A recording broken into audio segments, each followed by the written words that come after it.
We've got a purpose to fulfill. Mine is working to help connect all of us together, make our world better, uplift our minds, and push us to find ways to keep going in ways you never imagined. Here, I'm bringing you inspiration and motivation through people, places, everyday life. Come on, tap in for some elevation right here, right now. Doing the most with me, Cynthia Mallard. Welcome back. I'm Cynthia Mallard. Of course, we are still doing the most with me, Cynthia. And as we say, I say it all the time, are you doing the most with the time you have left? Caught you there, didn't I?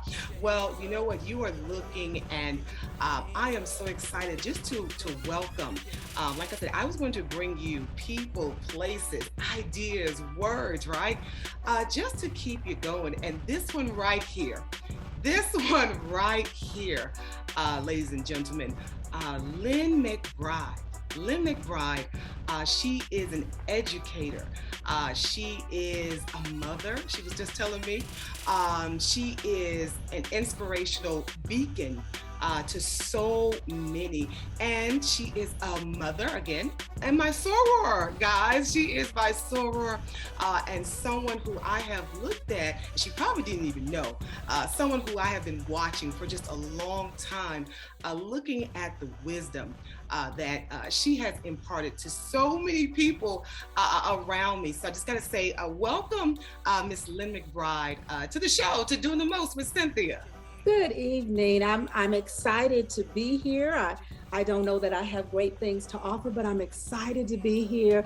And if I can say anything, if I can share anything that might make a person feel just a little bit better, or know that they can get through or they can get to anything they want to do, then I'm glad to do it. That's what I'm talking about. You see what I'm talking about here on Do the Most.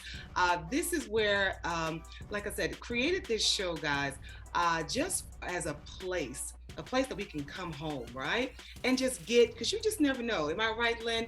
That one word, right, could possibly change somebody's life. Absolutely. Plant a seed. Very Always much. trying to plant a seed. Very much so. So, well, you know what? So for those of you who are new to Miss Lynn McBride, Lynn, tell me about, I know that said you're a longtime educator, right? Where?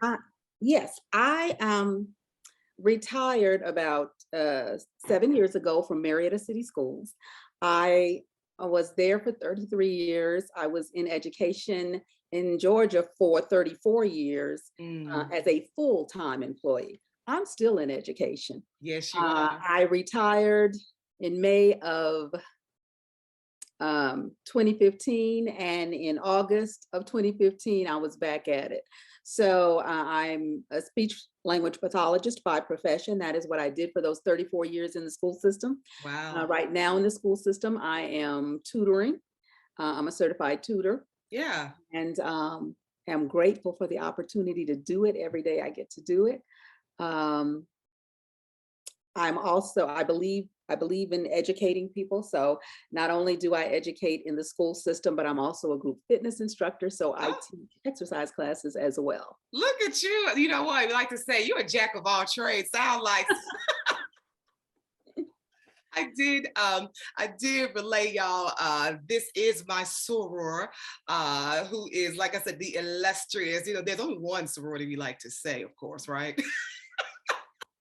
Well, there are others, but there is the best. It is the best. It is. Well, Lynn, I don't want to hold you up, all night.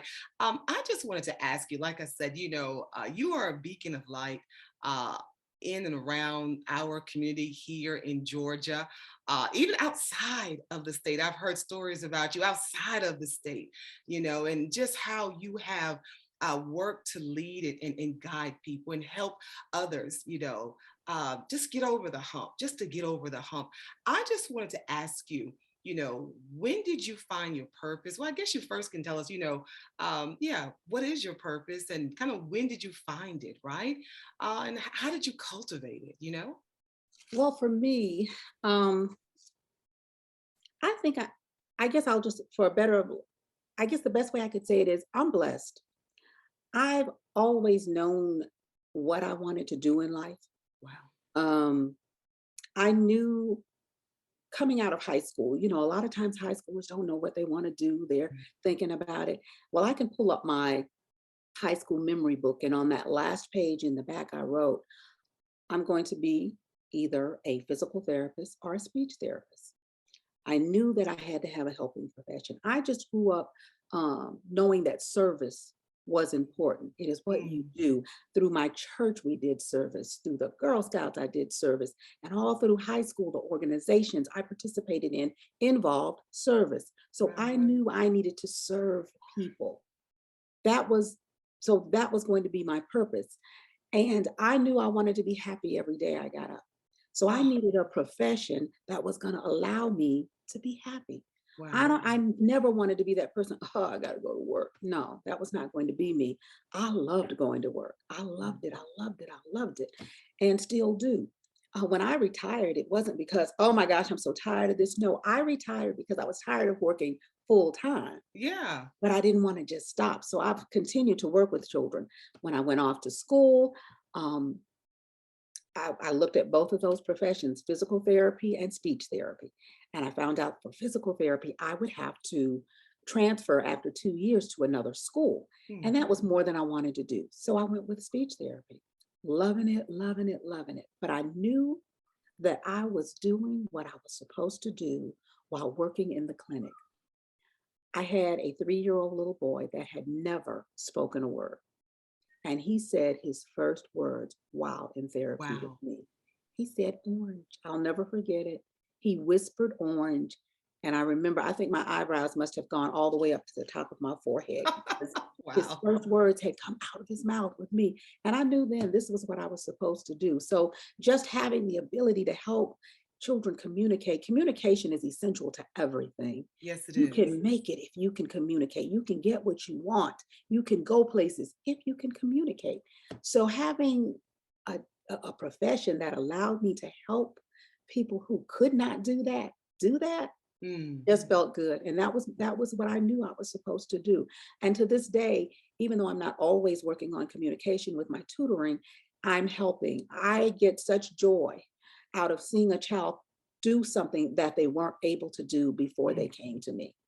That is just a good feeling. So I really kind of feel almost selfish that I get to go in and get that joy when I get to go in and work.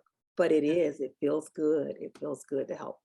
Yeah. So it sounds like, for you, the way you found your purpose was there was a certain joy like that you felt, right? That you were overwhelmed with, right?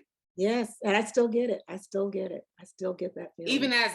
Even as just retired, right? Yes, I still get it. People ask me, when are you going to stop? I'm like, I don't know. I have no idea. I said, as long as I'm making a difference, I'm going to keep doing it. Well, it was a journey, though. I can imagine, Lynn, or you. Well, basically, you were, like I said, you possibly were one of those fortunate ones who kind of just jumped on. You just kind of found it just like that, right? I did. I was fortunate. I know everybody doesn't find their passion, their love like that. I was fortunate in that it happened for me like that. I know that some people have to go through many experiences to get where they want to be. Right. But I knew what I wanted to do. I did know what I wanted to do. What do I know, like I said, my first introduction of you, you were like, I had so many different sorors who were like, oh, that's Lynn McBride, she can point you in the right direction. When you encounter, say, it's young women, whoever, young men, right? How do you direct them? Like, how do you, what's the gift of directing someone? What do you say to those who, I know you run into them, they're down and out. They can't figure it out. They feel like they're at the end, what's the Lynn McBride way of putting people on the right track? Well, it kind of varies. It depends on the person. But one of the things I tell people all the time is, if you keep doing the same thing, you're going to keep getting the same results. I let them know if you want something different, do something different. Step out. Yeah. Step out and do something different if you want something different. I frequently say, this is to women, men, young and old. God gives you the desires of your heart. Wow. But he uses our hands, he Mm. uses our feet. So you can't just sit back and say, well, I know I want X, Y, and Z, but you're not doing anything to get X, Y, and Z. So those are some of the ways that I try to approach things with people. You know, you've got to do something, Yeah. make something happen. And then I tell them, you got to believe that it can happen. You have to speak it into existence. With all your heart, right? With all your heart, with all your mind, right? Yeah, you know, just speak it into existence. If you want to have a good day, wake up in the morning and say, I'm going to have a good day.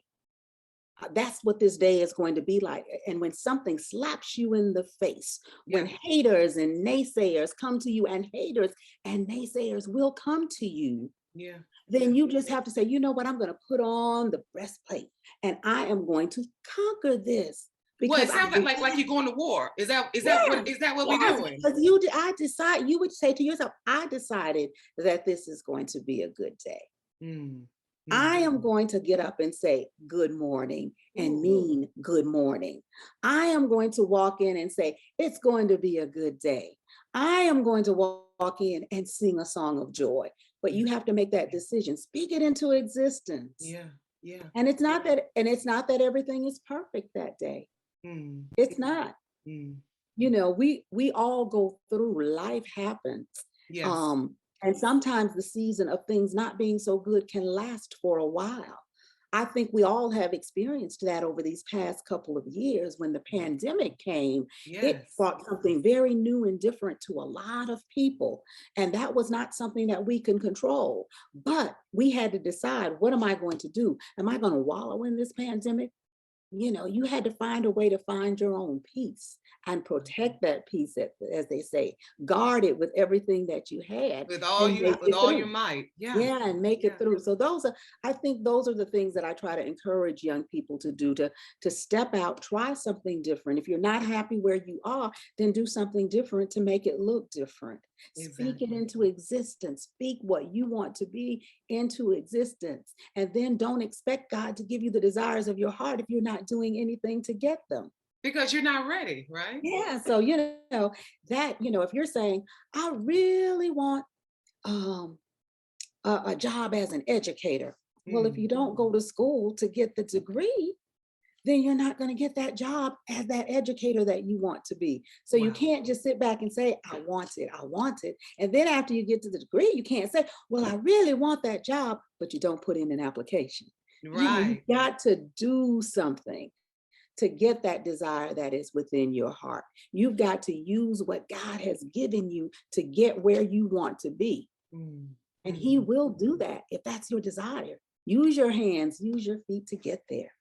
You know, it's so interesting, Lynn, you just said something that kind of struck me. It probably struck our audience also. You know, life happens. You know, you hear that all the time. Life happens. For you, you know, tell us something, you know, that happened, where life just happened and you weren't too happy about it, where you felt like a point of darkness, maybe something that happened that you didn't plan for, and you were like, "Nah, this ain't right." Oh gosh, there are many, but I will share this one because it is something that I think a lot of women may go through. I had my first child, my daughter, and everything just seemed to be wonderful. I had a great pregnancy.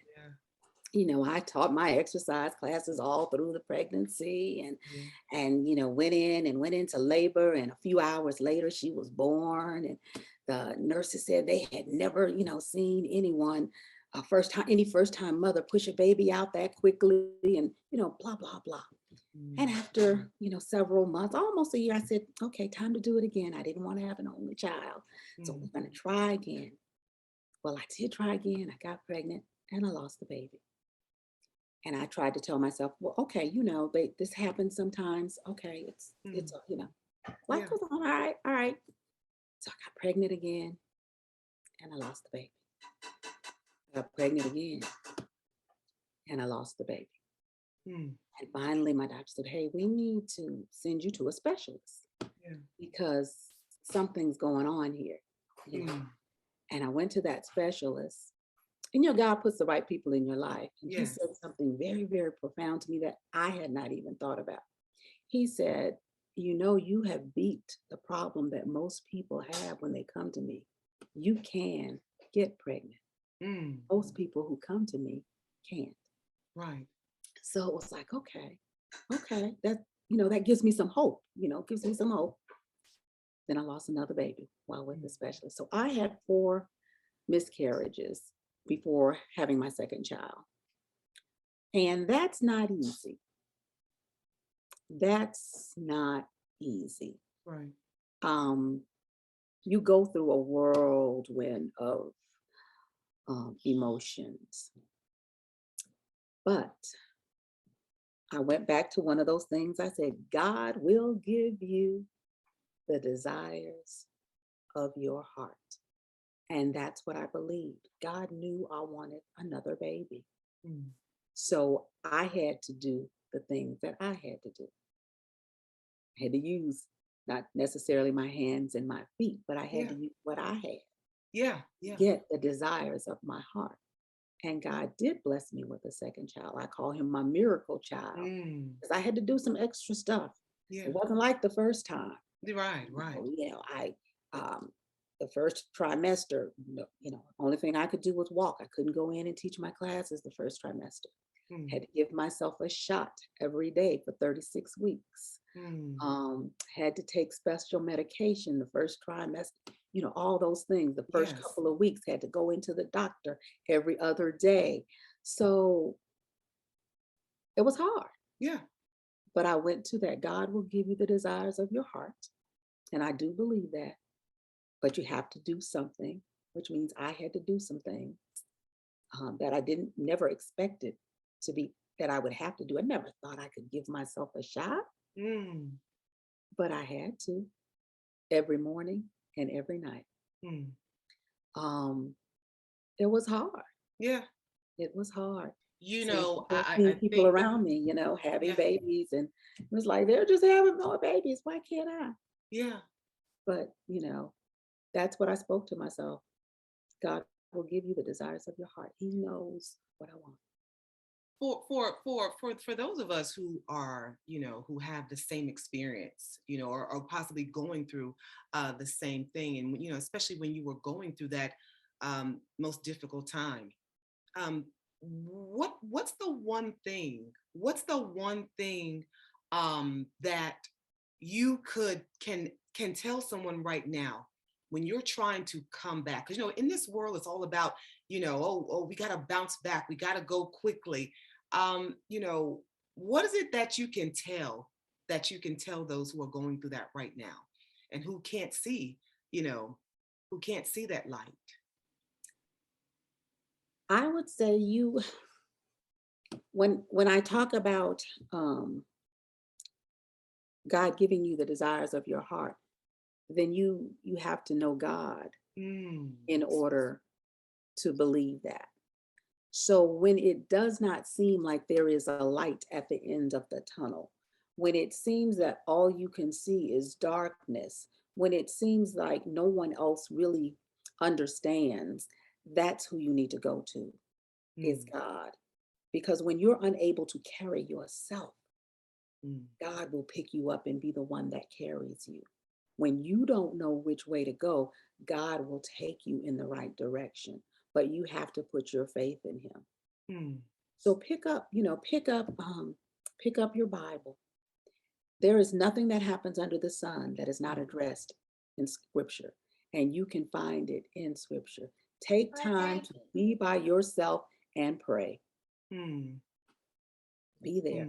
And that, for me, those are the things that will help you get to that point. You have to block out the negativity. Don't even let it creep in. If you've got some friends who are being negative, sometimes you have to let some things go for a while. Wow. You have to let them fall off because they don't need to be in your space. Everyone's not going to go on a journey with you. Because So if there are they're being, seasons. There are yeah, seasons to life. absolutely, Yeah. absolutely. And some people are in your life for a season. Some people are there for a reason. I like to So say you have to know when the season begins, when you're in the middle, and when it is over. Is that mhm. correct? Yes, Yeah. absolutely. Yeah. Yeah. And keep those negative vibes out. Fall on your knees and pray to God. And when you're hurting, and it's you will hurt. You will hurt, Hmm. but God will comfort you. And you have to stay the course. God will comfort you. He will comfort. It's so interesting you talk about, the negativity, and like we were talking, this is post-pandemic, everywhere you look, there is something, that is dragging your spirit down. We don't talk about that, often enough. We don't talk about there are so many negative images that we are feeding our body, uh, opposite of that positivity, which is one reason, why I totally felt like doing the most is needed. Like a show like this is absolutely needed just for this world. It doesn't matter if there are 1,000 shows, it still does not compare to the negativity that is being, that we see in the world. Would you agree? Yeah, but you know what? I think it's so important. For me at least, I know Yeah. sometimes I just have to block that out. Mm, I'll give you an example. When the pandemic hit in 2020 in March, and we had a lot of social injustice going on during that time.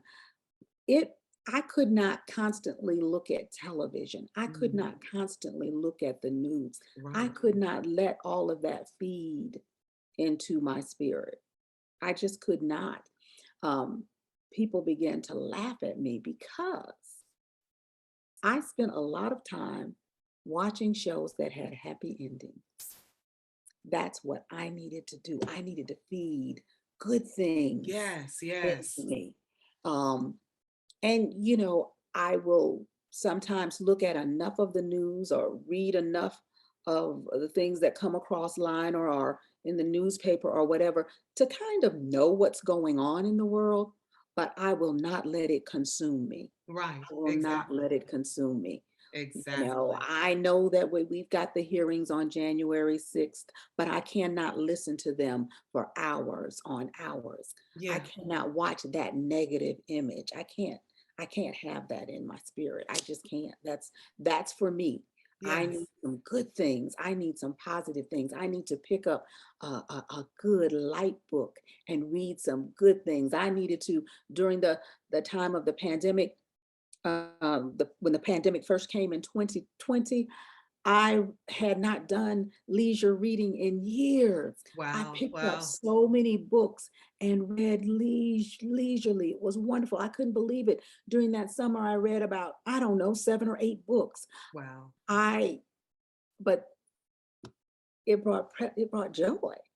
I read about, I read Michelle Obama's Becoming, Yes. Yeah. something positive.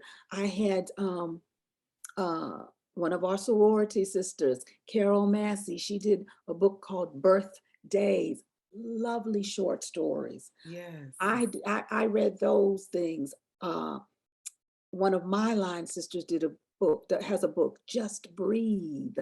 I read those kinds of things. Yeah. I Yeah. had to have things to uplift. And Yeah. that's what I will do Exactly. now. Absolutely. I will still do the same things. July is a wonderful month for Hallmark movies. You all watch them. They will bring some pleasant It's a happy feelings ending with you. every single time. Absolutely. It really is. Absolutely.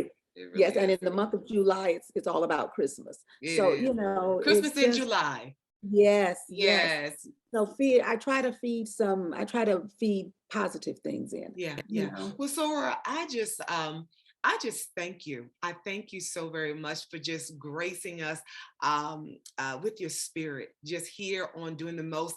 And I like to, like I said, for those of you who want to reach out to you, once again, this is Lynn McBride. I like to say she is a motivator. She is an encourager, which is why she is here. She has uplifted us here on Do the Most. And I just want to say you are, Lynn McBride, doing the most. You are doing the most to leave this world so much better Thank with you. your positivity. And I just thank you for that. For those of you, who want to get in contact with our Lynn McBride? Is there some way that we can reach you? Is there an email where we can, someone listening right now, like you said, possibly going through a dark place, and just if they could reach out to you, would that be cool? Would that be all right? I tell you what, my email gets so full. Look, did not tell you guys, she is in demand, and we got her right here on Do the Most. Honestly, I was so surprised and so happy all at the same time. Well, if someone really needs to reach out to me, if they'll go to Facebook and they'll send me something through Messenger, I will be more than happy to respond to that. Very good. That's the best way I can think of to contact me at this point. Very good. Well, you heard it here first, guys, on Doing the Most with Cynthia. She is an educator, a mom, a wife, extraordinaire chaplain, Marietta Roswell chapter, Delta Sigma Theta Sorority Incorporated. She's everything. So thank you so very much. And again, Miss Lynn McBride, you are doing the most. Thank you. Have a wonderful evening. All right. Time for your Doing the Most in action. So I always love to leave you, you wonderful, beautiful, beautiful people, with just a little something that I hope that helps you get through the day, get through the week, your whole month. Maybe there's something that's coming up and you really, really need a bridge, right? I call it a bridge, right? When I talk with you, doing the most in action, right? I'm talking about something that we can do. Yes, something that we can think, but also something that we can do that reinforces what we say to ourselves, what we say to other people. The one thing that we can remember, again, okay?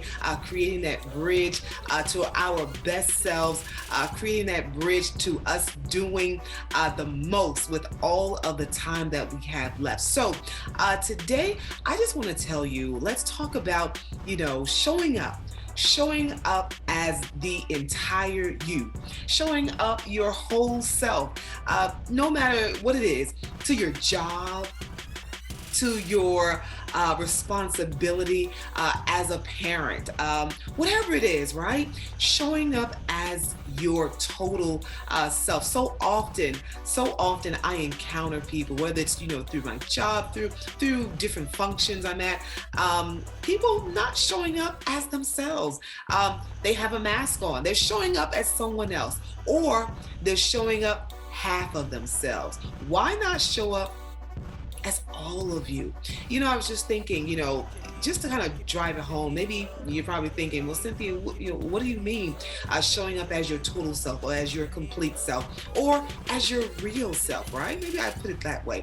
Showing up as the real person, right? Think about this. You went to the store, I'm just thinking, you went to the grocery store and you wanted an orange, right? You wanted an orange. So, you saw the orange section, right? You picked up the orange, you said, "Ooh, I've got my orange, buy my orange, I'm gonna get out there, I'm gonna peel it, I'm gonna bite into it," right? What if you peel the orange and you bit into it, right? And it tasted like green beans. It's not an orange, is it? That's not what you brought, right? You bought an orange. You were expecting to taste what an orange tastes like, right? You got the covering off and it tasted like something totally different. So what did you do? You threw it away because it wasn't right. It wasn't right. You heard me. It wasn't right. What am I saying? Yeah, it's not right to show up as half of yourself. It's not right to show up as a fake version of you. You show up as the fake one. You show up as the one that's not real, right? We just don't want to be the one who's overlooked, the one who's thrown away, right? Because we didn't show up as our real, our complete, and our total selves, right? Oh yeah. As always, you're here doing the most with Cynthia. for this week, for this day, do the most. Catch you next time.